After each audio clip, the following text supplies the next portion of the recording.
नमस्कार, स्वागत है आपका वीआईपी न्यूज में। मैं हूं आपके साथ आयुषी सोनवानी। बुलेटिन की शुरुआत करेंगे बड़ी खबरों के साथ। कांकेर जिले में सभी निकायों के अस्थायी कर्मचारियों ने धरना प्रदर्शन कर अपनी मांगों को लेकर कांकेर कलेक्टर को ज्ञापन सौंपा है और अपनी परेशानियों से अवगत कराया। कर्मचारियों का कहना है कि उनकी नियुक्ति दैनिक वेतन भोगी के रूप में हुई थी और उन्हें बिना सूचना दिए ठेके में प्लेसमेंट एजेंसी को दे दिया गया, जिससे उन्हें अन्य दैनिक वेतन भोगियों की तरह कोई भी सुविधा नहीं मिल पा रही है, जिसे लेकर कर्मचारियों में आक्रोश व्याप्त है। उन्होंने अपनी मांगों को लेकर ज्ञापन सौंपते हुए अपनी मांगें पूरी करने की बात कही है।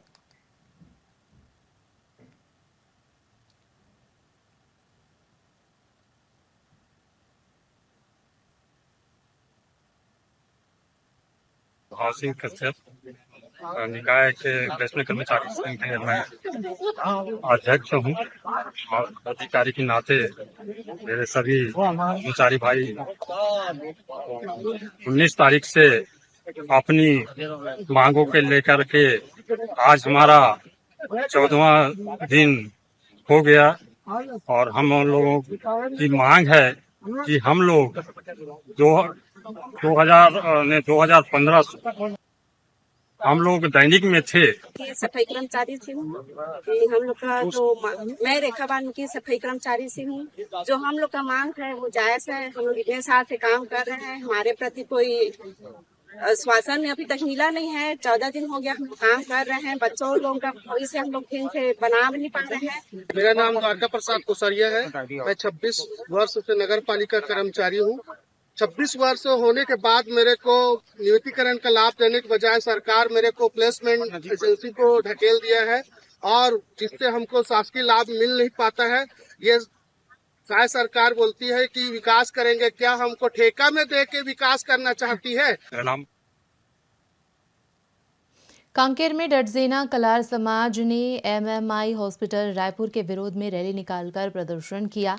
दरअसल पुरुषोत्तम गजेंद्र की पुत्री वीणा गजेंद्र 25 नवंबर को रायपुर के एमएमआई हॉस्पिटल अपने महिला रोग से संबंधित परेशानी को लेकर गई थी, जहां संबंधित चिकित्सक की ओर से युवती को ये कहकर भर्ती कराया गया था कि मरीज की बस 10 से 15 मिनट के निरीक्षण की आवश्यकता है, उसके बाद छुट्टी दे दी जाएगी। और युवती को भर्ती के दौरान कोई भी शारीरिक या मानसिक परेशानी नहीं थी, लेकिन जांच परीक्षण के दौरान मरीज बेहोश होने लगी, जिसकी सूचना उसके परिजनों को दी गई और फिर हॉस्पिटल की ओर से मरीज को वेंटिलेटर पर रखने की बात कही गई और रात करीब 8:30 बजे परिजनों को कहा गया कि उनकी पुत्री की मृत्यु हो गई है, जिससे मरीज के परिजन सदमे में आ गए हैं। वहीं परिजनों का कहना है कि बिना कोई कारण बताए उनकी बेटी को मृत घोषित कर दिया गया, जिसे लेकर मृतका के परिजन और समाज के लोगों ने हॉस्पिटल के खिलाफ कलेक्टर और मुख्यमंत्री और स्वास्थ्य मंत्री के नाम ज्ञापन सौंपा है और मामले में पूरी जांच करने की मांग की।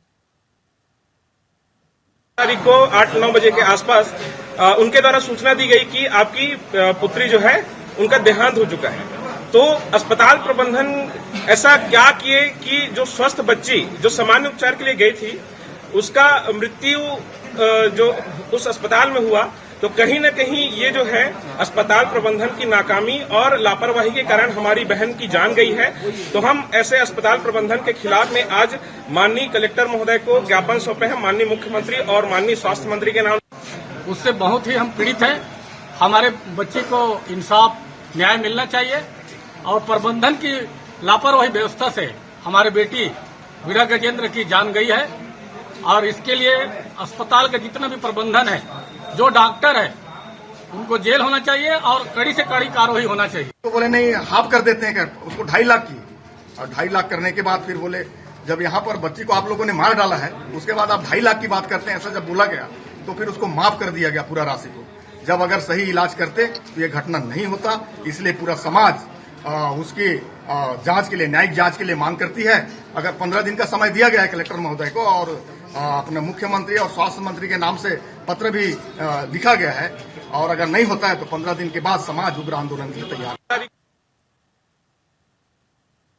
छत्तीसगढ़ के उप मुख्यमंत्री अरुण साव ने पत्रकारों से बातचीत करते हुए राज्य सरकार के 1 साल के कार्यकाल को लेकर अपनी बात रखी। उन्होंने कहा कि भाजपा की सरकार बनने के बाद कई असंभव से लगने वाले काम अब संभव हो रहे हैं।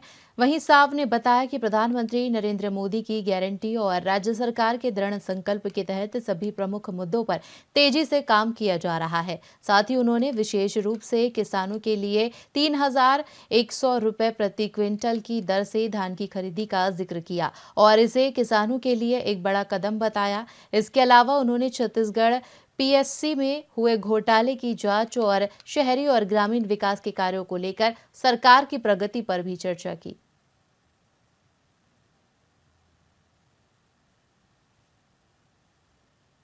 विष्णु के सुशासन और मोदी की गारंटी, विष्णुदेव साय जी के नेतृत्व वाली सरकार के 1 साल 13 दिसंबर को पूरा होने जा रहा है और इन 1 सालों में विष्णुदेव साय जी के नेतृत्व में जो काम हुआ है, मोदी की एक एक गारंटी पूरा करने की दिशा में जो कदम उठाए गए हैं, वो बताता है कि ये 1 साल उपलब्धियों से भरा रहा है।